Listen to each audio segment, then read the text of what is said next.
এগুলো কখনো বলে আসে না, আবার জিজ্ঞাসা করেও আসে না। এমনই হয় দ্রুত ক্রীড়ার এই খেলায়। এক কারাগারের মতো, একটা মাকড়সার জালের মতো। যেমন একটা মাকড়সার জাল একটা পোকাকে নিজের দিকে আসতে আকর্ষিত করে নিজের চমকের দ্বারা, নিজের গঠন দ্বারা, সেরকমই দ্রুত ক্রীড়ার এই খেলা মানুষকে নিজের দিকে আসতে প্ররোচিত করে।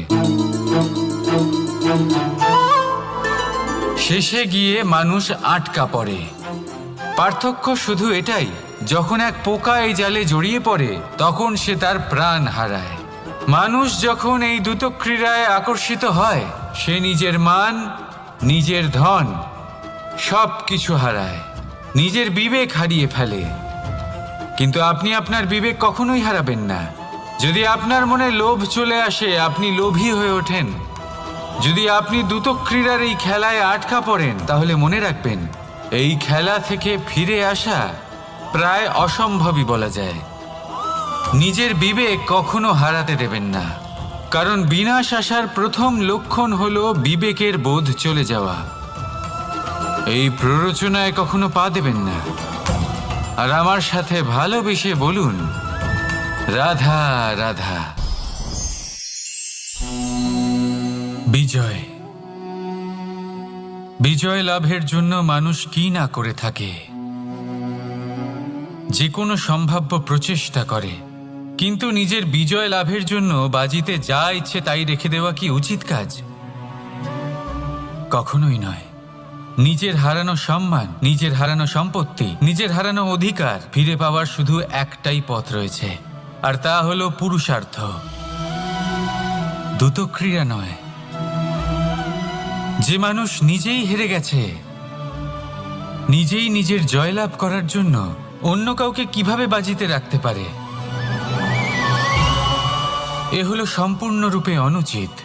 অনেক সময় অনেক ধন লাভ করার জন্য, অনেক সম্পত্তি লাভ করার জন্য আমরা নিজের আসল ধন, আমাদের আপনজন, তাদেরকে হারিয়ে ফেলতেও প্রস্তুত হয়ে যাই। এটা একেবারেই উচিত নয়। যত বড়ই সংকট আসুক না কেন, আমাদের আপনজনদের আমাদের সাথেই রাখা উচিত। নিজের বিজয়ের জন্য ওনাদের বাজি রাখা ঠিক নয়। এই ভুল কেউ একজন করেছেন, আপনি তা ভুলেও করবেন না। রাধা রাধা। নারী জন্মসূত্রে কারোর কন্যা, ধর্মসূত্রে কারোর পত্নী, আর কর্মসূত্রে কারোর মা। আমাদের মনে এই ছবি আঁকা রয়েছে একজন নারীকে নিয়ে, তাই না? একটা অতুলনীয় ভূমিকা রয়েছে নারীদের আমাদের জীবনে, আর নারী ছাড়া আমরা কিছুই নই। কিন্তু অধিকার, সেখানে আমরা একটা ভুল করে বসি। যখন নারী একজন কন্যা থাকে, যখন সে জন্ম নেয়, তখন তার ওপর অধিকার থাকে তার পিতার। আর তারপর যখন বিয়ে হয়ে যায়, তখন তার অস্তিত্বের ওপর অধিকার থাকে তার স্বামীর। আর যখন তিনি মা হন, তখন নিজেই তিনি জীবনের সমস্ত অধিকার দিয়ে দেন তার সন্তানকে। কিন্তু আমরা কি কখনো এটা ভেবেছি এই জীবন হলো তার নিজের? যে নারী সবার কল্যাণ করছেন, তার জীবনের অধিকারও তার কাছেই থাকা উচিত, তাই না? তার নিজের জীবনের সিদ্ধান্ত সে নিজেই নিতে পারেন, নিজেই নিজের ভাগ্যের রচয়িতা হতে পারেন। আর এর জন্য আমাদের নিজেদের পাল্টাতে হবে, দৃষ্টিভঙ্গি পাল্টাতে হবে। কারণ এই ধারণা সেটা আজ বা কালকের ব্যাপার নয়, এটা ঘটে চলেছে বহু বছর ধরে, আর চলতেই থাকবে যদি আমরা এটা না বদলাই। আর এটা তখনই সম্ভব হবে যখন আমরা নিজেদের মধ্যে পরিবর্তন আনব। তাই আজকের পর থেকে, এই মুহূর্ত থেকে, কোনো নারীর ওপর অকারণ অধিকার স্থাপনের আগে সহস্রবার ভেবে দেখবেন। কারণ যখন নারী নিজের অধিকার কেড়ে নিতে বাধ্য হবেন, তখন শুধু এবং শুধুমাত্র বিনাশই ঘটবে। রাধা রাধা।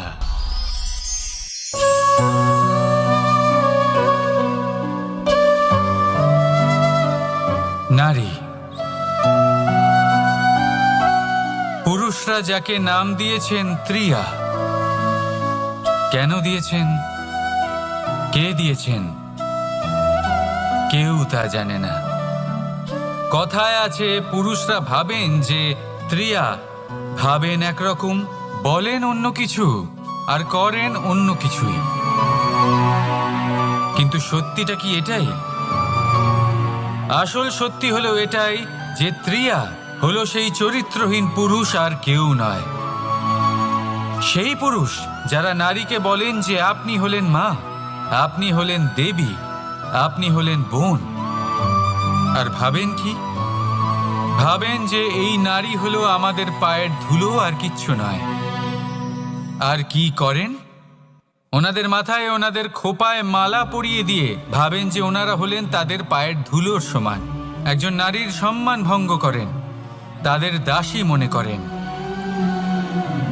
ভুলবেন না, যত্র নারী আস্ত পূজ্যন্তে রমন্তে তত্র দেবতা। অর্থাৎ যেখানে নারীকে পুজো করা হয় সেখানে ঈশ্বর বাস করেন, আর যেখানে নারীকে অপমান করা হয় সেখানে ঈশ্বর এবং ভাগ্য এই দুই রুষ্ট হয়। মনে রাখবেন, যদি নারী কল্যাণকারী হতে পারেন তাহলে নারী মহাচণ্ডী রূপও ধারণ করতে পারেন। যদি একজন নারী মাতা হয়ে জন্মদান করতে পারেন তাহলে নারী মৃত্যু হয়ে বিনাশও করতে পারেন। যেখানে নারী অপমানিত হবেন সেখানে মহান ভারতও মহাভারতের পথে অগ্রসর হতে পারে। তাই মনে রাখবেন, নারীর অপমান যেন কখনোই না ঘটে। আর যদি কোথাও নারীর অপমান হয় তার অর্থ হলো আপনার বিনাশ আপনার দিকেই আসছে, আর এটা হলো তার প্রথম পদক্ষেপের প্রথম পদধ্বনি। রাধা রাধা। যদি সন্তান কোনো দুষ্কর্ম করে তাহলে সেই অপরাধ শুধু কি সেই সন্তানের? না, যদি সন্তান দুষ্কর্ম করে তাহলে অপরাধী তার মাতা পিতাও, যারা পুত্রমোহর কারণে সেই অনুচিত কাজে তাকে বাধা দেননি। অপরাধী হলেন তার পিতামহ, যিনি নিজের কর্তব্যবোধের কারণে নিজের পরিবারের যত্ন নেননি, যিনি সন্তানকে কখনো শাস্তি দেননি। অপরাধী হলেন তার সেই গুরুও, যিনি নিজের শিষ্যের সেই দুষ্কর্ম দেখেও তাকে প্রতিহত করতে পারেননি। একজন হবু রাজার কর্তব্য হলো নিজের প্রজার কাছে সে যেন এক উদাহরণ প্রস্তুত করতে পারে। কিন্তু যদি এত অনুচিত উদাহরণ প্রস্তুত হয়ে থাকে তাহলে মা বাবার, বাড়ির বয়োজ্যেষ্ঠদের কর্তব্য হলো ওনারা যেন সেটা সেখানেই থামায়, হয় ভালোবেসে নয়তো শাস্তি দিয়ে। যদি না থামানো হয় তাহলে মহাভারত অবশ্যম্ভাবী। অনেক ব্যক্তির মনে একটা প্রশ্ন জাগে আমাকে আর রাধাকে নিয়ে। বলেন যে না আমি আর রাধা একসাথে থাকি, না আমাদের বিয়ে হয়েছে, আমি এখানে দ্বারকাতে ও ওখানে বর্ষণাতে, তাও এত ভালোবাসা কি করে? এ কেমন সম্পর্ক? আমি তাদের একটা সহজ কথা বলতে চাই। আপনি কখনো আয়নার দিকে দেখেছেন? নিজের দুই চোখের দিকে তাকিয়ে জিজ্ঞাসা করুন, এই দুই চোখ একসাথে কেন বন্ধ হয়, একসাথে কেন খোলে, একসাথে কেন ঘুমোয়, একসাথে কেন কাঁদে? আজীবন কোনো এক মানুষের সাথে সম্পর্ক রাখা অবশ্যই সম্ভব, তাদের সাথে দেখা না করে। আমার আর রাধার ভালোবাসাও কিছুটা এরকমই, আর কিছুটা এরকমই হয় ভালোবাসা দুই নয়নের মতো, যারা কখনোই মিলিত হবে না কিন্তু চিরকালের জন্য একসাথে জুড়ে থাকবে। এই অনুভূতি নিঃস্বার্থ হয়, আর এই নিঃস্বার্থ ভালোবাসা আপনাকে আনন্দের পথে অগ্রসর করে। জীবনে সবসময় নিঃস্বার্থভাবে ভালোবাসুন, শুধুমাত্র আনন্দই পাবেন। তাহলে আসুন আমার সাথে নিঃস্বার্থভাবে ভালোবেসে বলুন, রাধা রাধা। মানুষ, কোনো ব্যক্তির নির্মাণ হয় কিভাবে?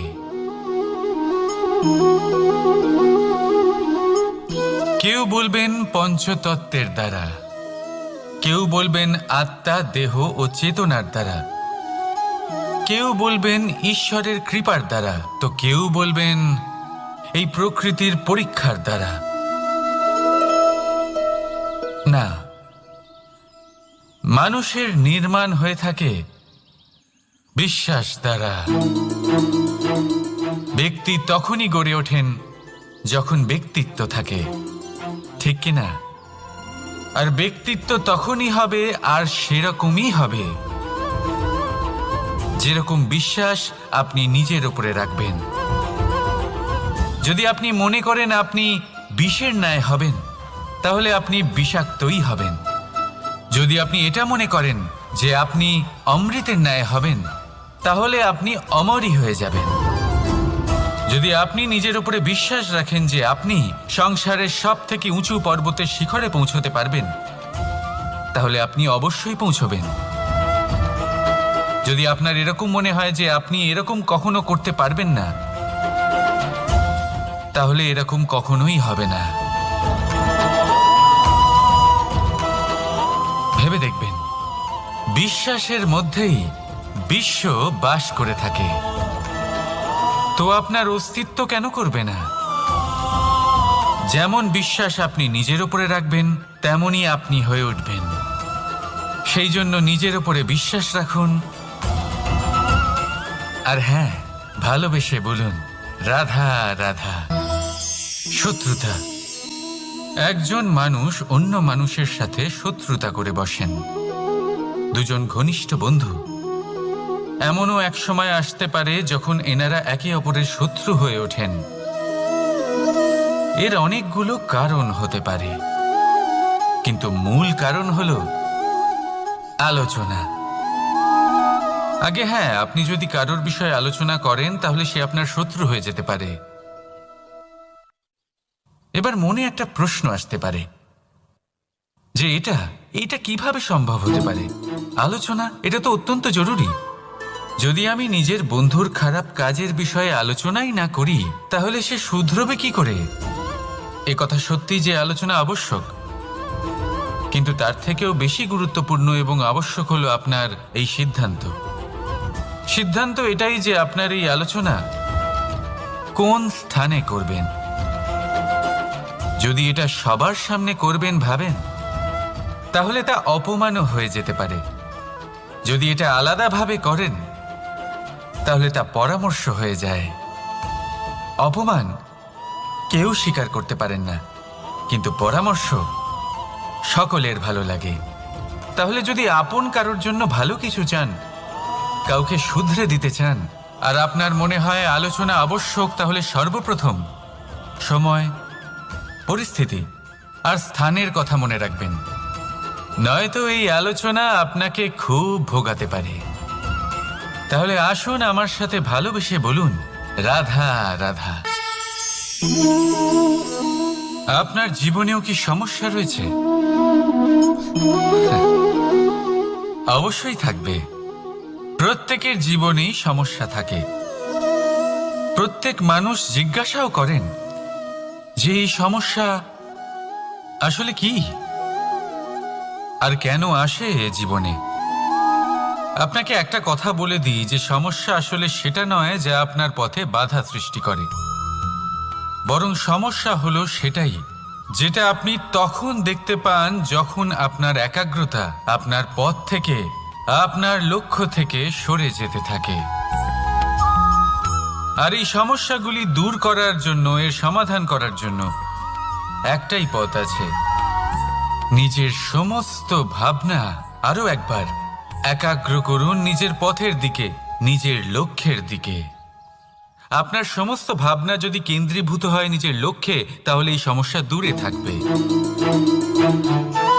যদি এরকম না হয়, যদি আপনার মন একটু অন্যদিকে চলে যায়, তাহলে এই সমস্ত সমস্যা আবার সামনে চলে আসে আর বাড়তেও থাকে। দেখুন, যেখানে আপনার লক্ষ্য রয়েছে, বান যদি সেখানেই চালাতে হয়, তাহলে দৃষ্টি তো সেদিকেই রাখতে হবে।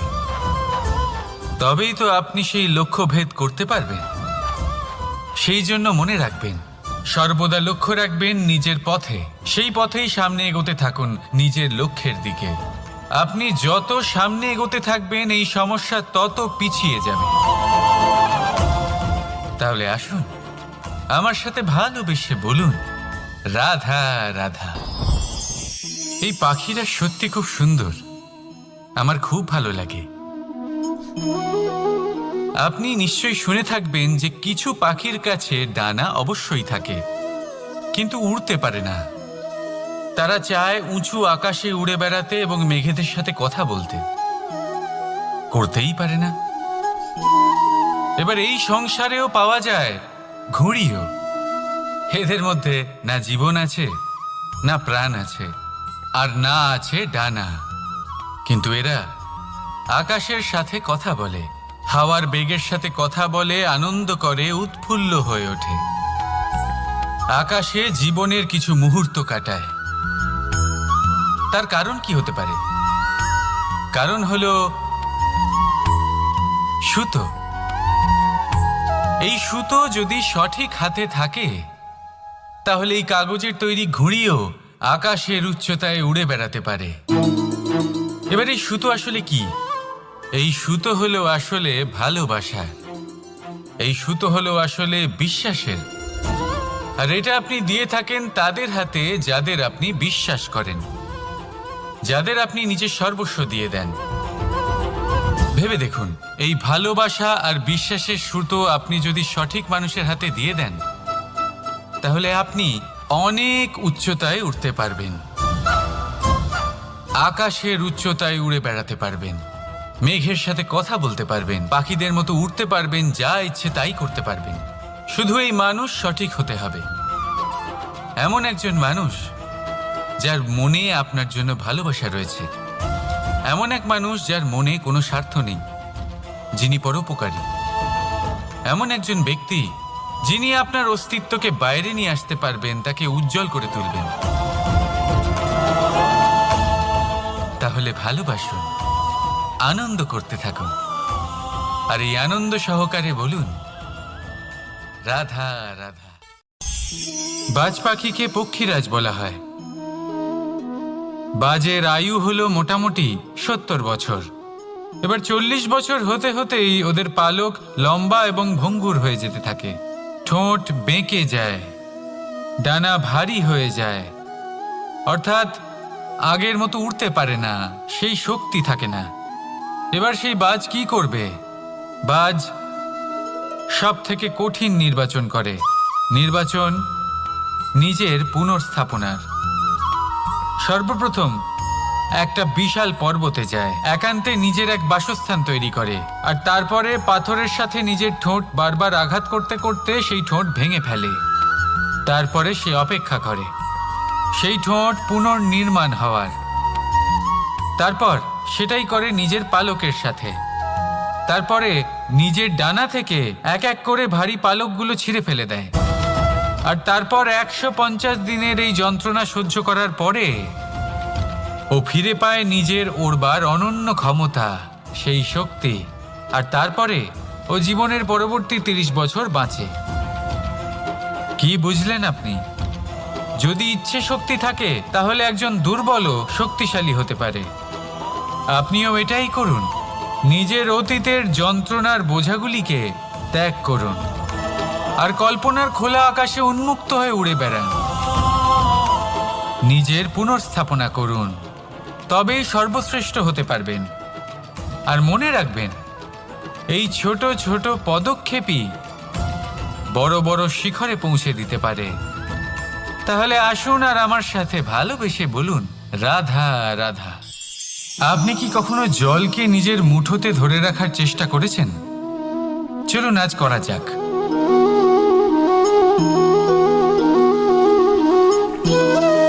যদি আপনি নিজের মুঠো জোরে বন্ধ করেন, জল ধরে রাখতে পারবেন না। যদি আপনি তাকে এমনি বইতে দেন,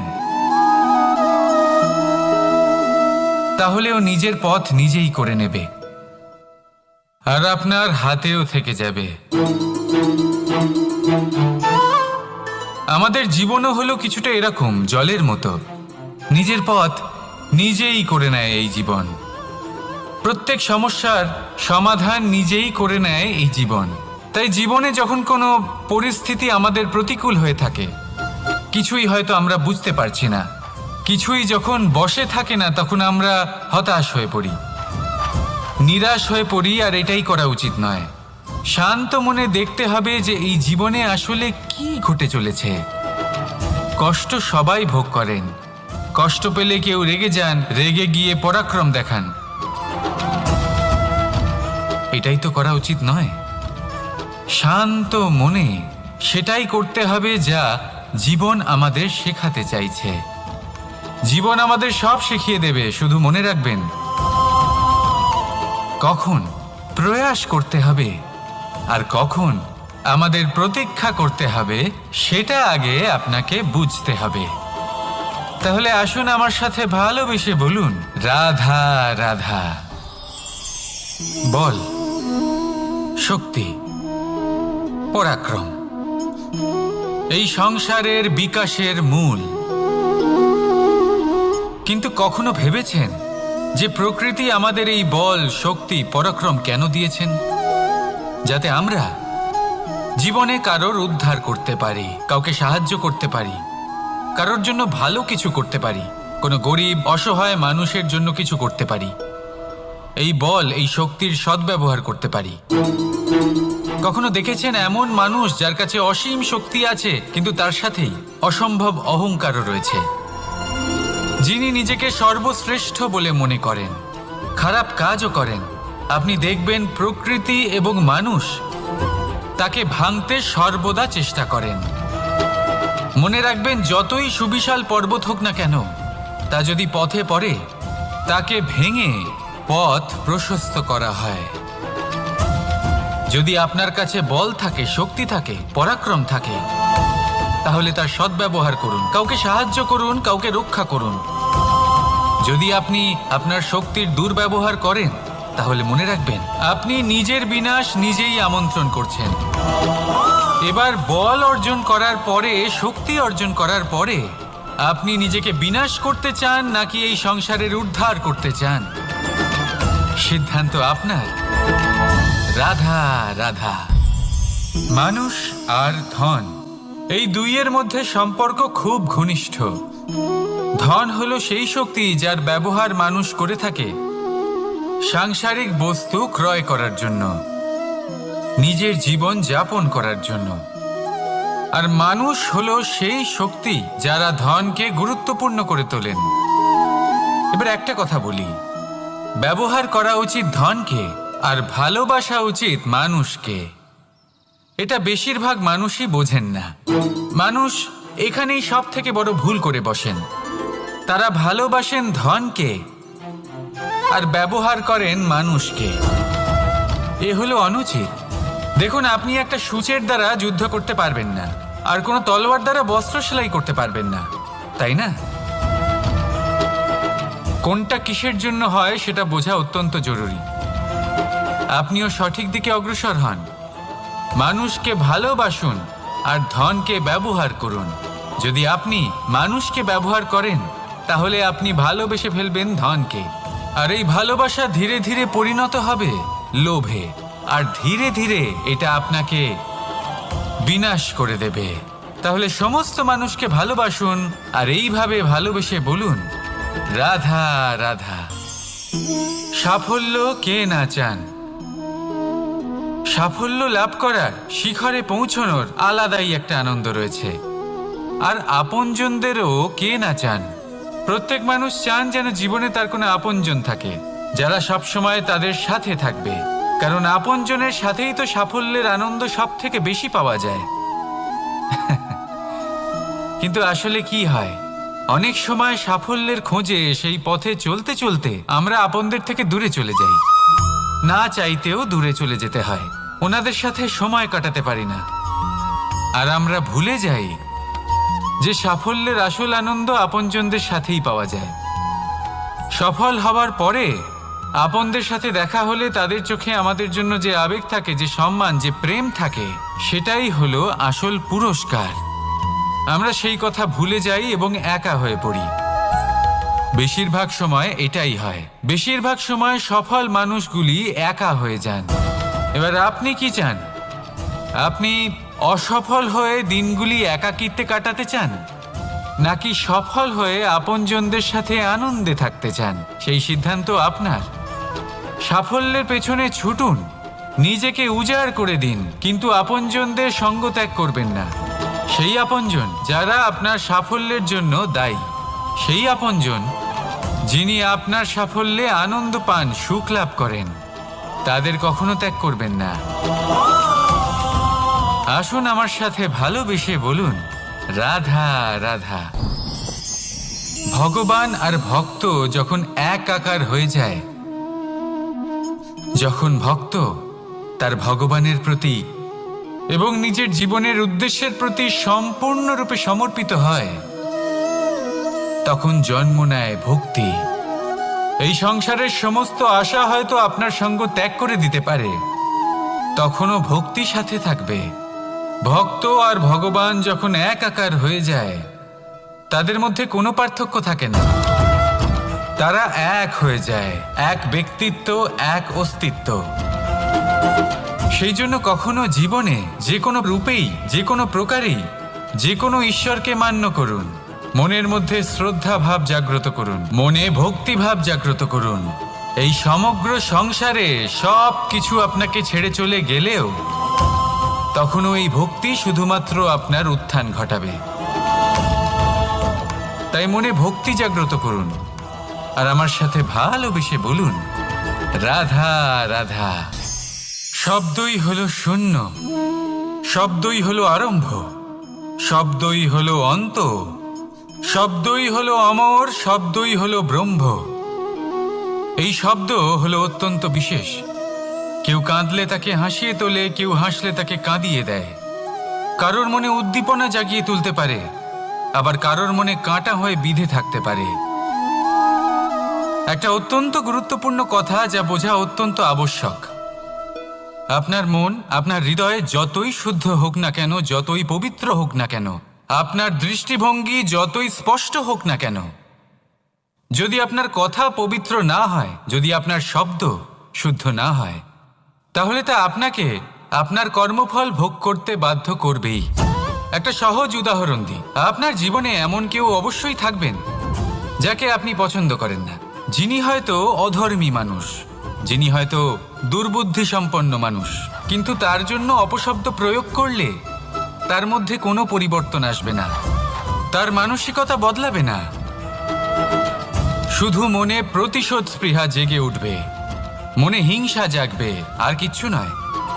সেই জন্য নিজের শব্দকে নিয়ন্ত্রণ করুন, নিজের কথা সংযত করুন। শ্রেষ্ঠ থেকে শ্রেষ্ঠতর মানুষকেও সাবধানী হতে হয়, কারণ যদি এই শব্দের প্রয়োগ সঠিক না হয়, তাহলে আজীবন মানুষকে নির্বাক হয়ে থাকতে হতে পারে।